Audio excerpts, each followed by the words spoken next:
E aí pessoal, tudo bem? Então estamos de volta aqui à aula de microeconomia, né? Nossa primeira aula nessa segundo curso, que é a Micro 2. A gente teve esse pequeno, digamos assim, período de férias aí, janeiro, e já retomamos então. Micro 2, como vocês sabem, é uma continuação direta, né, da disciplina de microeconomia 1. Então, eu vi que alguns alunos perguntaram se podia fazer direto. É permitido, né, fazer micro 2, já que a gente não tem nenhuma, digamos assim, proibição de se fazer qualquer disciplina, como em outros cursos que a gente sabe que tem pré-requisito, nesse caso aqui não. Em todo caso, é fortemente recomendado que se faça micro 1. É possível aprender micro 2 sem micro 1? Sim, é possível, assim, mas alguns conceitos talvez vai ser um pouquinho mais complicado para entender, dado que você não viu teoria de custos e teoria da produção, que é fundamental para entender o que a gente vai ver aqui em micro 2, né? Mas é possível, sim, é possível depois fazer micro 1 e, digamos assim, aprofundar esses conceitos. Então, quem não fez micro 1, tudo bem, não tem problema. Pode ter um pouquinho mais de dificuldade, mas acho que não vai ser nada tão impeditivo assim, né, para o entendimento da disciplina. Legal? Então, dito isso, a aula de hoje, na verdade, é só a apresentação, né, da nossa primeira aula, que, na verdade, é uma apresentação do curso, né, essa primeira aula, então é relativamente rápida. E o que a gente vai tratar aqui é basicamente questões de avaliação, biografia, o método de avaliação e também qual vai ser o conteúdo que a gente vai ver durante todo o curso, né? Ok? Então, basicamente, vamos começar por essa questão do conteúdo. A gente vai ver os modelos de mercado.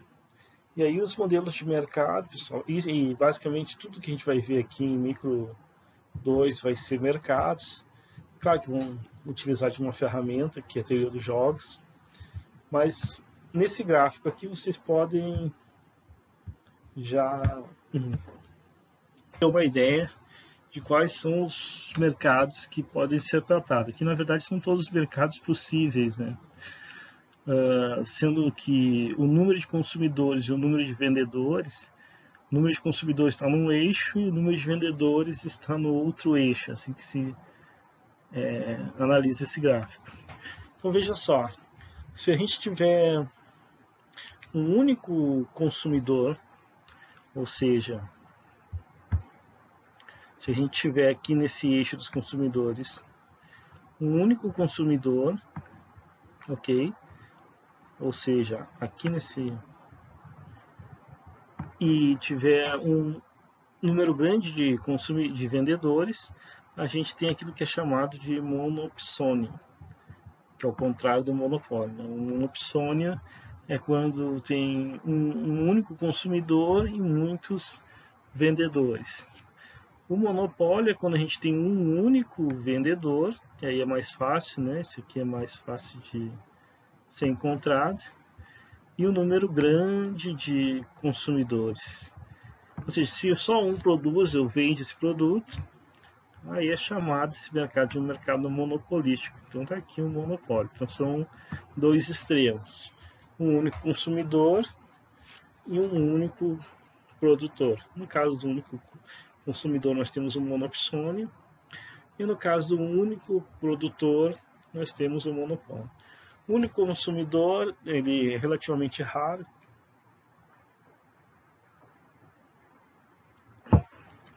mas não é muito difícil de imaginar, né?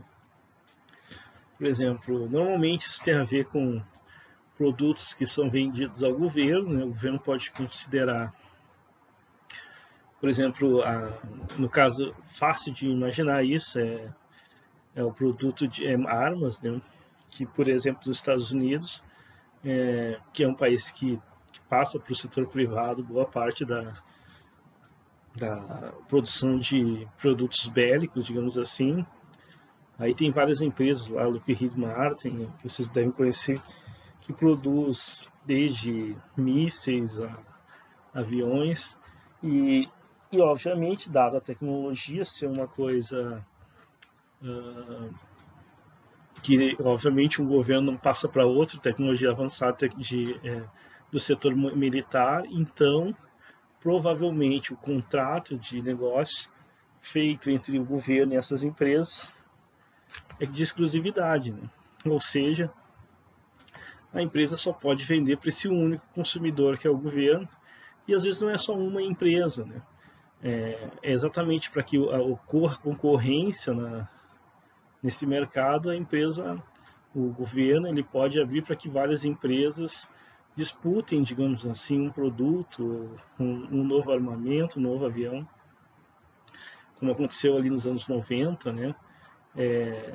Para que se chegasse desses caças mais avançados, o governo americano ele abria então a concorrência para que essas empresas de tecnologia, inclusive Boeing, Lockheed Martin, concorressem para que desenvolvesse um protótipo que tivesse as características, obviamente, que o governo precisaria naquele momento. E quem tivesse o melhor protótipo ganhava, digamos assim, a conta, que seria o governo, da compra desse armamento.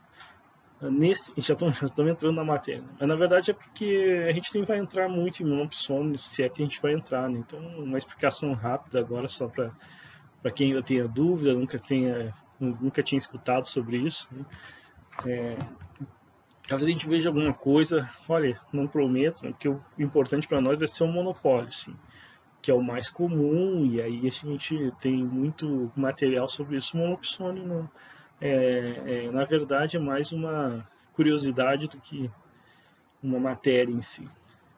Mas enfim, né, como eu estava falando para vocês, então ele existe em casos particulares também. Então assim, e a gente não vai começar necessariamente com monopólio, né? Nossas primeiras aulas vai ser o contrário. Vai ser tratar o caso em que existem muitas empresas e muitos consumidores, e que está no outro extremo aqui, que a gente vai chamar, nosso tratamento teórico, de concorrência perfeita, ou mercados concorrenciais, ok? Então, inclusive o nosso primeiro assunto, então, que vai tomar boa parte, em torno de 40% a 50% das aulas desse curso vai ser a concorrência perfeita. Porque, pelo seguinte motivo, porque é um mercado mais simples de se entender, então todos os conceitos para se entender os mercados em si vão estar, digamos assim, presentes na análise de concorrência perfeita. Então, entendendo concorrência perfeita, que digamos assim é um modelo relativamente mais simples, você está preparado para entender os demais mercados. Então, didaticamente, né, e até nos livros textos, vocês podem notar isso, sempre iniciam mercados pela análise da concorrência perfeita. Então vai ser isso que a gente vai tomar a partir das próximas aulas, né? E aí os conceitos principais que envolvem o entendimento de mercados, vocês vão ver que tem diferenças, mas tem, digamos assim, um caminho comum que todos os mercados seguem. Então, esse caminho comum, digamos assim, vai estar já presente concorrência perfeita, a gente vai se aprofundar ali e não vai precisar fazer isso quando for analisar monopólio, oligopólio e outros tipos de mercados, né? Concorrência monopolística, que inclusive nem está aqui nesse gráfico. Então, é por isso que a gente se detém mais tempo na análise de concorrência perfeita, para que não só o entendimento desse mercado em específico esteja consolidado, como também se entender o que se quer dizer, né, com a análise de mercado. Legal? Então, basicamente por isso que toma, como eu falei para vocês, se não me engano, são em torno de 12 a 13 aulas em torno desse assunto, o que é bastante, né? Tendo em vista que nós devemos ter, levando em consideração não só as aulas, mas provas e tudo mais, em torno de 30 até o final do semestre, então 13 é um número considerável,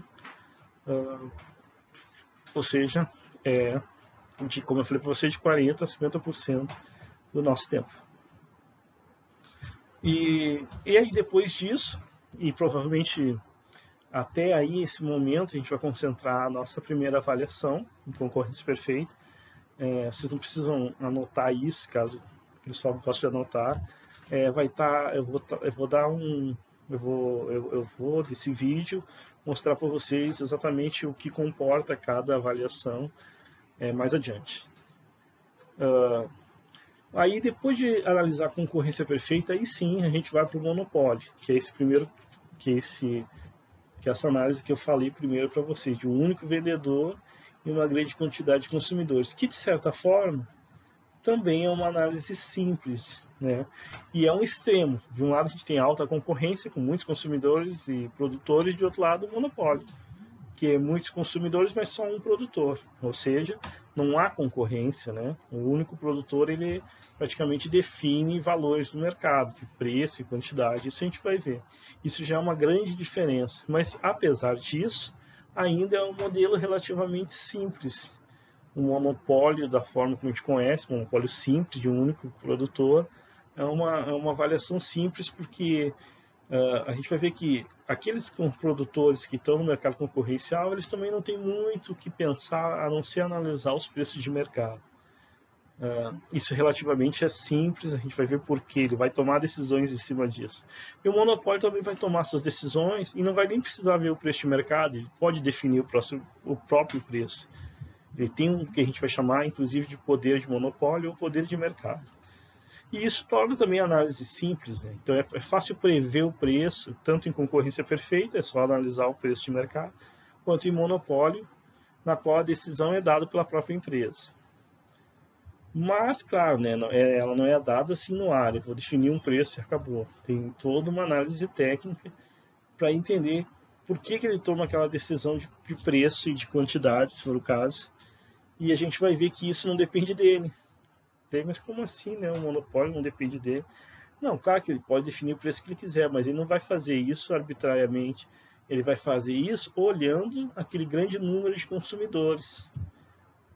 Então, na verdade, vai ser aqueles consumidores que indiretamente vão dizer para o monopolista qual vai ser o melhor preço que ele vai tomar. No final é isso, né?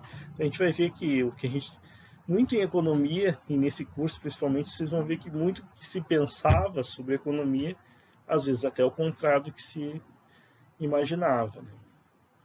Né? Como assim, não que o monopolista não tenha um poder de monopólio, ele tem, mas é limitado a seus consumidores, porque dependendo do tipo de consumidores, ele tem o maior ou menor poder de monopólio. E o tipo de consumidores, para quem fez micro 1, aí está vinculado ao tipo de bem, se é um bem essencial, se é um bem supérfluo. Se é essencial, quer dizer que ele depende muito daquele bem, o consumidor. Se é um bem que não é essencial, então ele pode abrir mão daquele bem sem muito problema. E aí o problema é do monopolista, que não pode definir um preço muito alto. Afinal, se é um preço muito alto, um bem muito elástico, aí ele pode ter uma perda, né? De receita e de lucro. Então, basicamente, são essas análises que a gente vai estar fazendo lá. É claro que a gente vai usar modelos e gráficos para deixar isso tudo mais compreensível. E vamos usar exercícios, né? Eu gosto muito de usar a lista de exercícios e exemplos para que ocorra a fixação, né, desse conhecimento. Eu costumo também fazer trabalhos em grupos, assim, mas em micro 2 nem tanto. Micro 1, para quem fez, já notou que isso ocorre. Mas, eita, deve ter alguma coisa. Mas a questão é que não deu muito certo, assim, né? Essa questão de trabalho online não foi muito produtiva. Então, é possível que a gente não faça em micro 2, que já também não é comum fazer. Vamos ver ao longo do curso. Vai depender do momento, digamos assim, né? Para a gente fazer algum trabalho em grupo ou não, porque vai depender se ele é produtivo. Né? O trabalho não pode ser só para obter a nota, né? Afinal de contas, o importante aqui é você sair sabendo esse conteúdo, né? Não é só passar na disciplina, por mais que isso seja uma questão objetiva, é claro, mas se você aproveitar para aprender esse momento, provavelmente isso em algum momento pode ser útil, ainda mais se você quer se formar em economia, né? Este é o momento. Ok? Então eu não falei aqui de oligopólio, mas oligopólio certamente vai ser aí sim uma análise mais aprofundada, por isso que ele está lá para o final. E aí o oligopólio ele não é explicado de uma única forma, tem mais essa. A gente tem mais de um modelo que explica como pode ser o comportamento do oligopólio. Ele é um pouco mais complexo, porque aí envolve um pouco de concorrência e um pouco de poder de mercado. O oligopólio existe poder de mercado, por incrível que pareça, cada empresa é uma forte, digamos assim, que ela tem uma parcela muito grande do mercado, mas outras empresas também, e aí que se forma o oligopólio. Então existe concorrência entre eles. E pior não é isso. O poder de mercado e concorrência ao mesmo tempo. Então, como é que... Em concorrência perfeita, por existir um número gigantesco de empresas, elas não pensam muito uma em relação à outra. Mas em oligopólio, é fundamental saber o que as outras empresas vão fazer para que uma empresa tome a decisão no mercado. Então, pessoal, em oligopólio, certamente, que é a nossa parte final, que está aqui, ó, ela exige de nós uma análise um pouco mais profunda, inclusive usando a técnica, uma outra técnica, que é a técnica da teoria dos jogos. A gente não vai se aprofundar em teoria dos jogos, a gente vai ver algo introdutório em teoria dos jogos, somente para entender a parte de oligopólio.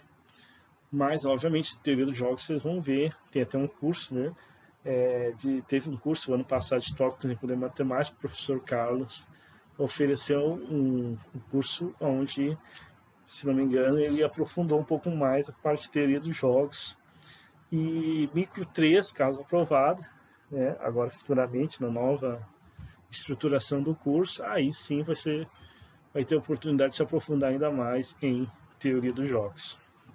Mas no momento ainda não, então a gente vai ter só o suficiente para entender a parte do oligopólio. Legal?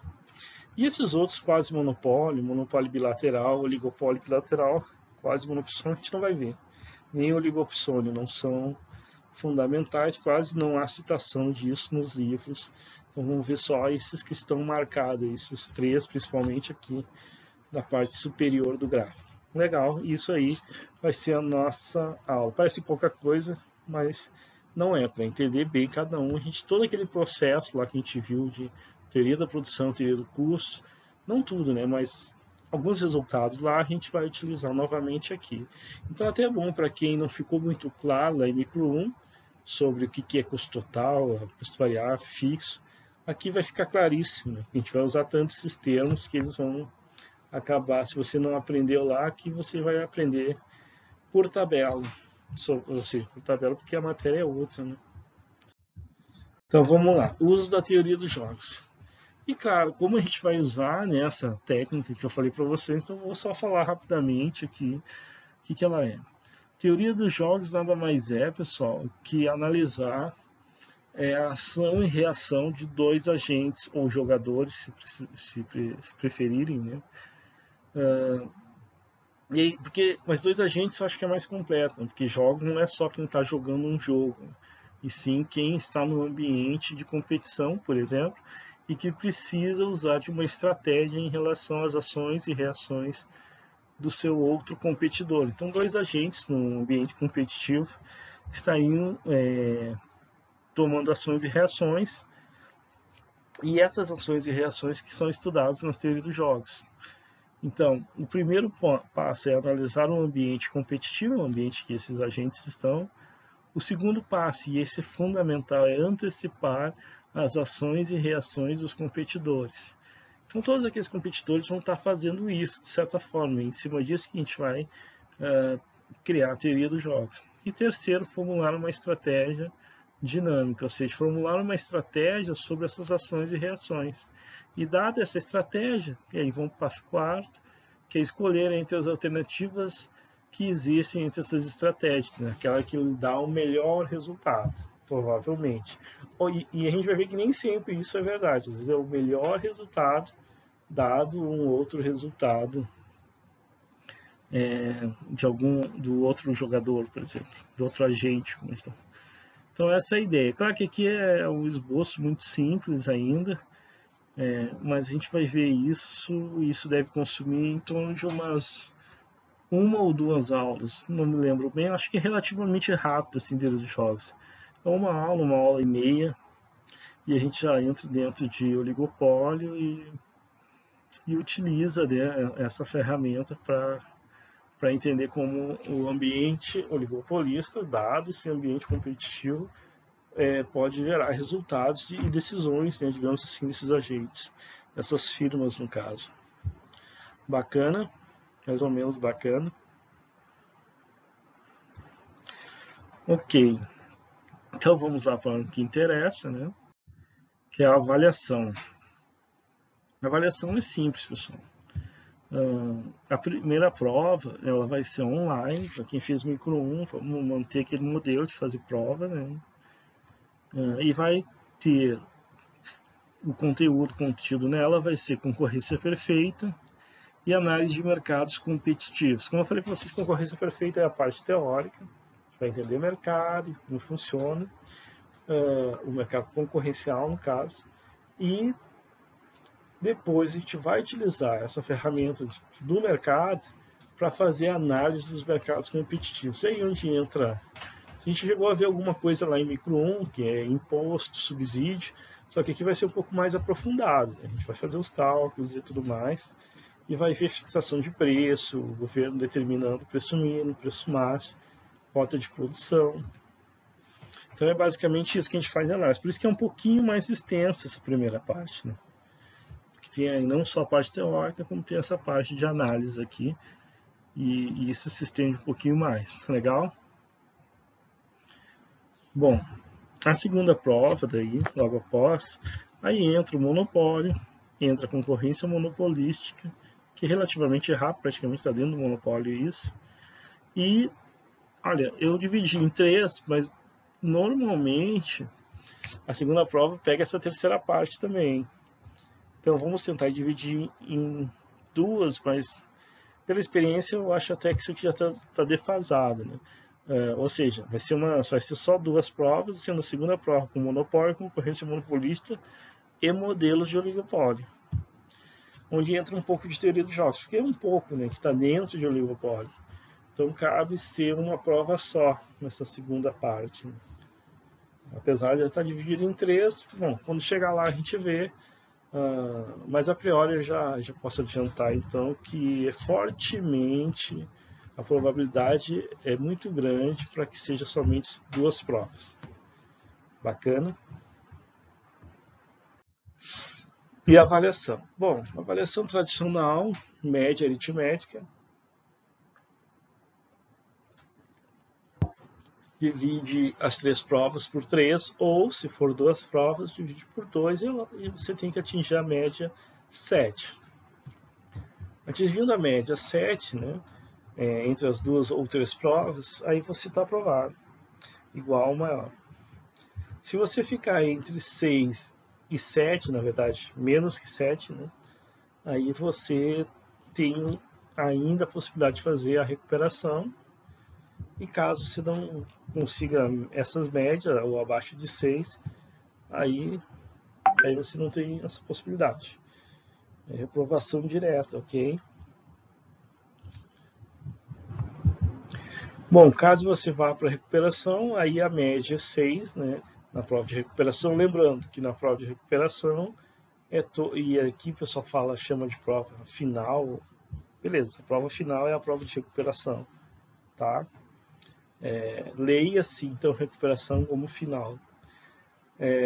E aí a média tem que ser 6, e vai todo o conteúdo, né? No caso das 2 provas ou das 3 provas, se for o caso, das provas que tiverem durante o semestre.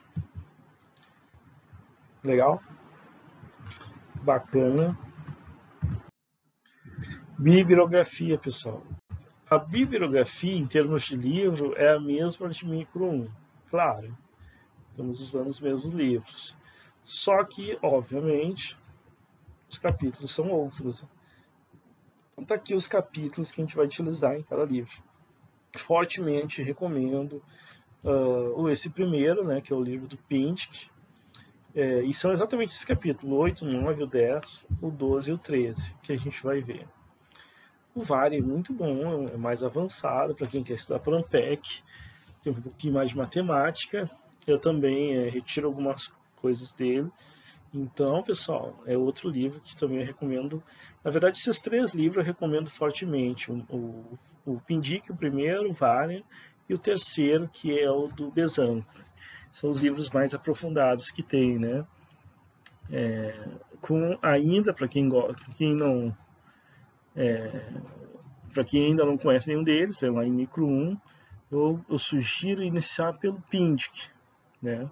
E depois se aventurar pelo Varian ou pelo Bezzanco, que é esse terceiro aqui.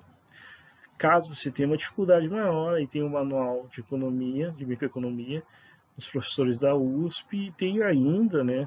Aí, claro, esse último aqui, que é o princípio de microeconomia, ele tem em português, todos eles têm na biblioteca, e só que os princípios de microeconomia é muito, muito básico, né? Então é só para quem tem muita dificuldade ainda, vai lá, dá uma lida nele, mas volta lá no Pindic depois, coisa e tal. É isso que eu sugiro. Legal? Bacana? Então, basicamente é isso. E em relação aos livros é isso, né? Mas em relação ao material de apoio, nós continuamos utilizando as listas de exercícios aqui, né? Então tem 2 listas de exercícios, como eu falei para vocês, era assim que eu dividia, por isso que fortemente vai ser dividido em 2 provas esse curso. E temos a nossa apostila de microeconomia 2 também, tá? Ela não pega todo o material, porque eu ainda não tenho pronto todos os slides. Agora, como é a prova online, as aulas vão ser online, eu provavelmente vou ter que criar mais slides, né, coisa e tal. Por mais que você pegue alguma coisa pré-pronta da internet, ela não é nem de perto aquilo que você quer dar, né? Uma coisa que alguém fez lá, e quase tudo na internet é incompleto, você tem que fazer 80%. Então, mesmo que pegue algo pré-pronto, às vezes nem vale tanta pena, né? É melhor começar do zero, porque está muito diferente do que a gente vai dar, né? Do que a gente vai ver. Então, ou seja, vou ter que fazer mais os slides aqui. Ok? E eu não sei como é que é com os outros professores, mas para mim, pelo menos, leva 1 ou 2 semanas cada aula em slides para preparar, para ficar ok, certinho, com tudo bom, uma aula, né? Mas como tem um tempo aí até chegar no final dos slides que me faltam, vamos ver o que a gente faz. Bom, então por isso a microeconomia, a apostila é em cima dos slides, então você só tem a metade, só tem essa primeira parte. Tá? Legal? Ok. Bom, até coloquei aqui, né? Concorrência perfeita na área de mercados competitivos. Temos isso. Uma apostila ainda incompleta, mas pelo menos é um material que de apoio para vocês. As listas já estão completas, tem lista para as 2 partes. Bom, e também vai ter monitoria. A priori parece que vai ter monitoria. Fui informado, né? Estamos no processo de abertura do edital para que apareça alunos interessados na monitoria. E a priori está tudo ok com microeconomia. O que eu posso dizer para vocês é que está em andamento até o final do mês, a gente tem início do próximo mês, a gente já tem mais clareza de que se vai ter monitoria ou não, ok? Mas é quase 100%. Eu não vou dar 100% porque vai que acontece alguma coisa, mas é uns 90 e poucos por cento que a gente vai ter monitoria. E essa questão da monitoria, toda vez eu meio que luto pra gente ter um monitor, assim. Não porque eu goste de ter um monitor, assim. Claro que pode até facilitar um pouco o professor, alguma coisa ou outra, mas é o fato de que é necessário, ainda mais para essas matérias como matemática, microeconomia, que o aluno tenha, digamos assim, um auxílio, né? Outro aluno que tem um pouco mais de experiência para ajudar, até mesmo para fazer as listas de exercício, tirar uma dúvida ou outra. E assim, ó, mesmo com o monitor, se tem alguma dúvida que é muito complicado, se não estão achando, você pode procurar o professor diretamente também. Procure o monitor primeiro, né? Claro. Mas se a dúvida ainda que ninguém sabe tudo, você, em último caso, me procura primeiro, me procura depois. E aí eu vou ver se eu sei a resposta, né? Que vai que é uma dúvida cabeluda demais, né? Tem que pesquisar aí. Não aconteceu isso ainda, né? Mas acho que também nem vai acontecer, não tem nada aqui. A gente tá a microeconomia que a gente vê aqui, ela ainda é relativamente básica, né? O Varian ali, aquele livro do Varian, que é relativamente um pouquinho mais avançado. Não há nenhuma grande dúvida que a gente não vai saber aqui, ok? Então, pessoal, basicamente é isso, né?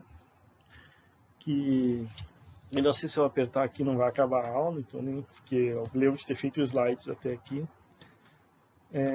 Bom, se acabar, tchau, mas eu acho que não, acho que tem mais alguma coisa. A monitoria depende dessa disponibilidade, mas eu já falei para vocês. E tem vídeo. Normalmente no final de cada aula eu passo um vídeo. Às vezes não, né? Mas é comum que eu passe um pequeno vídeo assim.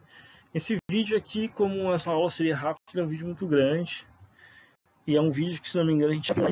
Então eu vou abrir mão dele. Mas aqui está o nome dele, assim, caso vocês queiram ver esse vídeo no YouTube, na internet depois. É um vídeo bacana sobre economia. Só que é 30 minutos, né? Então você pode deixar para outra hora. Eu não vou colocar esse vídeo aqui dentro desse vídeo, porque não há tanta necessidade. Legal? Então basicamente é isso, pessoal. Essa não foi necessariamente uma aula, foi uma aula introdutória, digamos assim. A próxima será a nossa aula mesmo. E aí a gente vai começar, não vamos começar com concorrência perfeita, ainda não, quase. Porque uma aula antes de concorrência perfeita, eu prefiro fazer uma aula só sobre maximização do lucro. Maximização é uma coisa que vocês já viram lá em Micro 1, só que de outras coisas, de produção, de utilidade do consumidor. E já viram também, provavelmente, em matemática. Só que aqui a gente vai precisar da maximização do lucro, ela vai estar presente, né, na nossa análise o tempo todo. Então eu resolvi fazer uma aula só sobre isso, e aí sim depois começar o mercados competitivos, né, teoria da concorrência perfeita. Então a próxima aula vai ser sobre maximização do lucro. Ok? Então, até lá, um abraço a todos e bye.